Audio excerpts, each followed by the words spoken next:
All right, so yesterday, as part of Father's Day, we had pot roast. I had pot roast with my family, and today's leftovers. And usually, pot roast is just as good, or actually, rib roast. Rib roast is just as good the second day. Um, that's one of the few things where the leftovers taste almost as good as the first time around.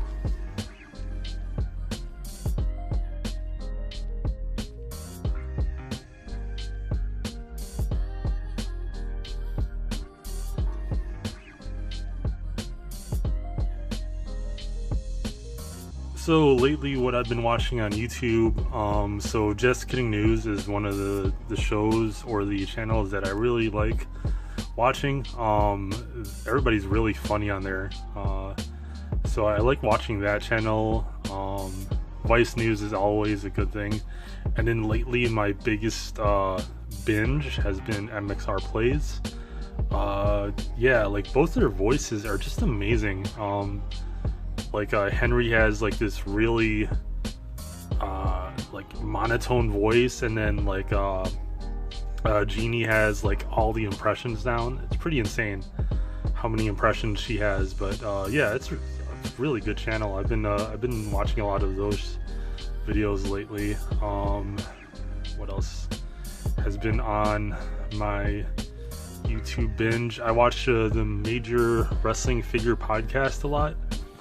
I'm a big figure collector, so watching like the wrestlers be interested in that type of stuff is also really cool. I'm a big fan of Zack Ryder, and damn, I forgot his name in WWE, but he's not Heath Slater. What is his name? Damn it. I know his real name is Brian, right? But yeah, really cool. This is gonna be bothering me for the rest of the day. I forgot his name. And Paul Cantu is like amazing. Like he has so much personality. Literally got me back into thrifting and trying to make that my career now. But yeah, he's really good. Like he's so entertaining. Try Guys or something that I watch as well. A lot of MXR Plays. Let me go down here. I watch a lot of wrestling clips, for sure. Cultaholic, of course. What Culture. There's some Wrestle Talk in here, and then Ring of Honor has been posting a lot of like their classic matches. So I've been watching a lot of that. What Culture. Wow, look at Sasha Banks. I love her so much. Some WWE clips, but like Ring of Honor clips are just like they post the full matches, which is pretty insane. And the news, a lot of the thrifting stuff too. Go down here, and then another channel that I've been watching a lot is Watcher. Those guys are hilarious. I love that channel. That's probably like my favorite like BuzzFeed spin-off. For the lack of a better phrase, like a lot of these guys come from BuzzFeed, so they learn the formula and then they apply it to their own channel, which is really good. The Try Guys are also cool, but I think I relate more so to Watcher. It's a really good channel. Yeah, so that's what I've been watching on my YouTube lately.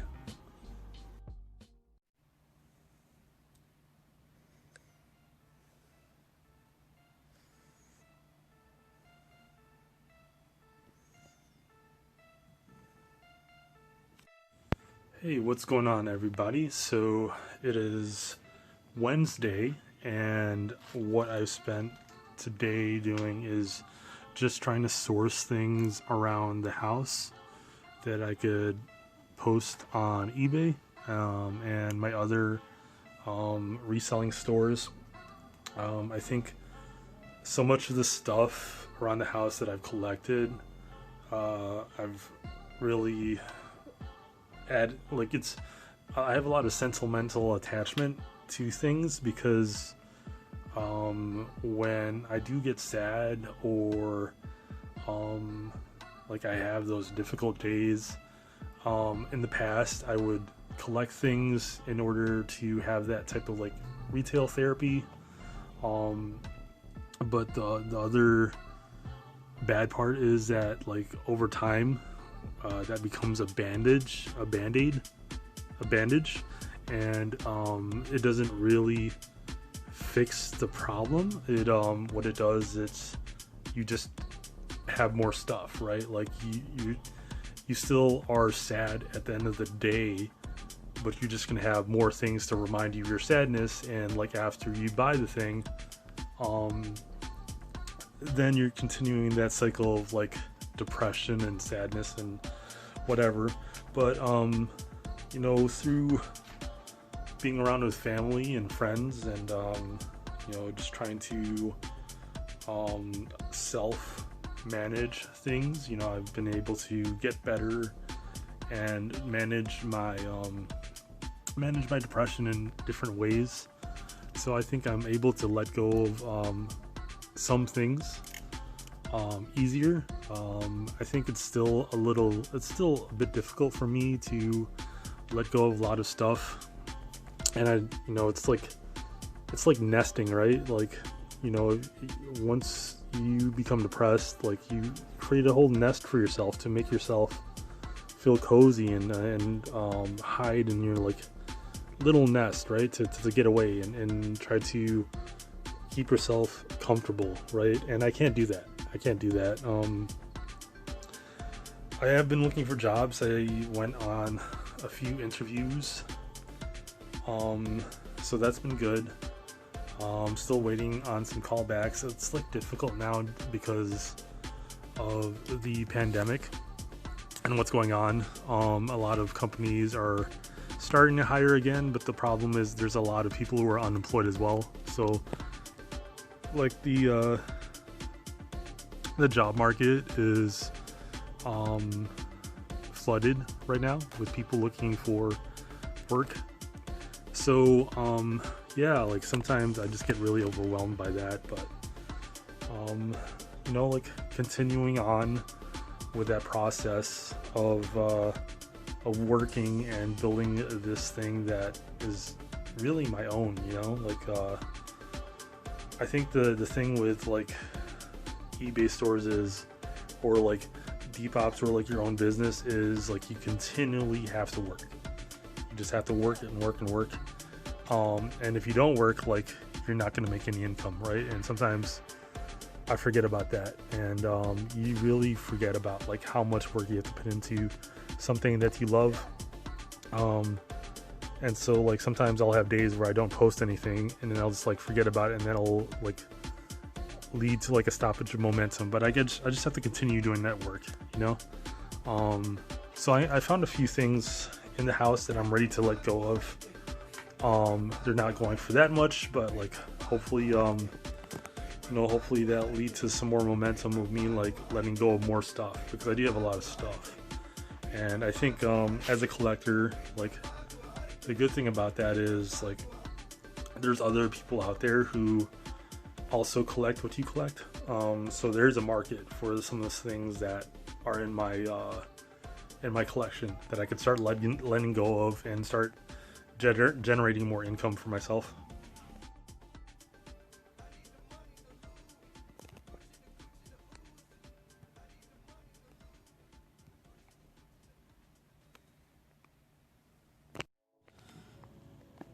Alright, so an update on this project. I really haven't touched it since the last time I shared it on my vlog. I promise to get started on it pretty soon. I am going out of town this weekend, so I probably won't be able to. If I don't touch it tomorrow, I probably won't be able to touch it until next week. Yeah, but yeah, I will get to work on it. I think I wasn't having a good day like the other day, so, and yesterday either, so yeah, I'll get to work on that. But here are some things that I found around my space that I'm probably gonna resell. I'm gonna resell this Asuka. Like, this is a cool figure with the mask on, but like, if you take out the mask, this looks nothing like Asuka. Nothing like her. But it is cool that like this is like a rookie figure, so maybe there are other people who like it, but like until they could get like the face correct, then yeah, like this looks nothing like her. So hopefully they'll have like a better looking figure out there. I don't know, I might keep the mask and then like sell this figure. Maybe I could use the mask for something else, because I hate the fact that they took the mask off of her. I mean, that's one of the coolest things about her. And then like I got this Miss Elizabeth figure a while ago. I store all my figures in bags, by the way, but like this just looks weird to me, like this Miss Elizabeth figure.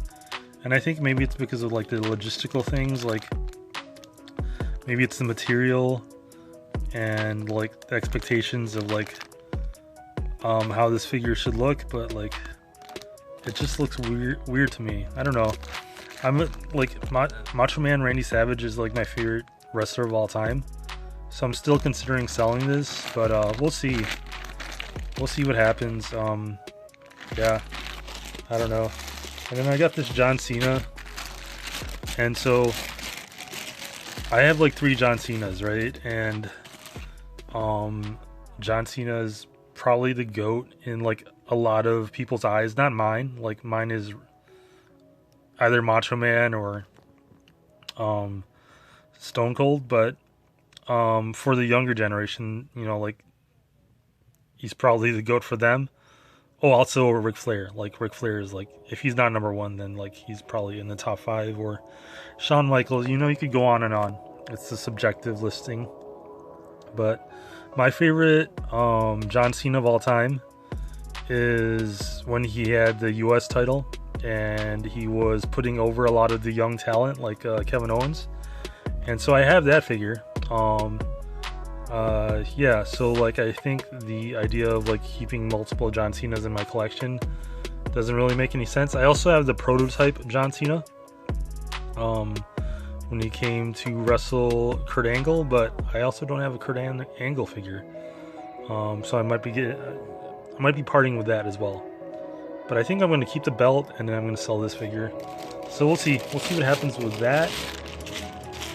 And then I also got a 1990 Ray Stantz, the real Ghostbusters. Really cool, really good condition, no accessories, but I think it's going for a decent price. And then I've got this still in bag Space Jam Daffy Duck. I got 2 of these, so I could part with 1. I'm gonna get rid of that. And then I got this so I don't know if I should get rid of this or not, but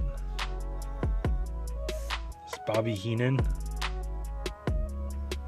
I was never really a fan of Bobby Heenan, but like he was a really good commentator and one of the best managers of all time. Well, you know, there's that. And then I got this Defining Moments Razor Ramon. As I said, I store all my figures in bags. Here, I'll take them out.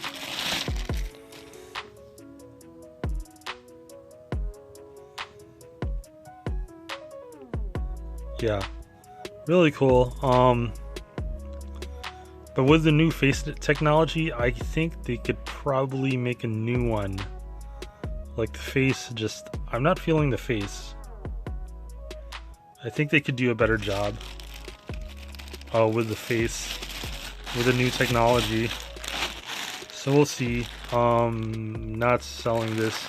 This is actually my 3.75 inch Penguin from Batman Returns. And then I did find some, so this is my pile of things that I'm going to sell. I did find a bunch of rollerblades that I'm going to resell. Those are getting pretty popular again. These aren't in the greatest condition, but I think I could sell them for like $20 a pop, maybe. And then I got to buy a bunch of comic books that I could part ways with. So yeah, like that's something that I'm not looking forward to because they take so long. Like the effort that I have to put into them is like just for one listing takes such a long time. The problem with comic books is I love reading them, but also like they're so flimsy. Like each book is so flimsy that I think I'm probably, that's my hand, that I'm probably going to shift into trade paperbacks for the stories that I do want to keep. So my comic book collection is going to decrease, but it's going to be more intentional in that I'm not just going to be collecting everything that's in the market. So I'm going to recoup some of that money, and then I'm going to find the key trade paperbacks that meant something to me in my life. And also, if you see that skin right there, I found a cool Bella's t-shirt, the Bella twins. This was a cool line. I wish this was in my size. I would totally wear this. But this was like a collab that WWE did with Rook, which is like, I think it was like an up and coming company, like a design company. But yeah, and then I got that's like my mini-mate collection, but I want to sell all of this so I can clear this out. And if you see all those boxes there and all those books, I'm planning on selling those too. So yeah, I got a lot of work ahead of myself. Hopefully some of those companies call back. I definitely want, you know, like I'm tired of like sticking around the house all day, you know. But yeah, I definitely need to get cracking on that. So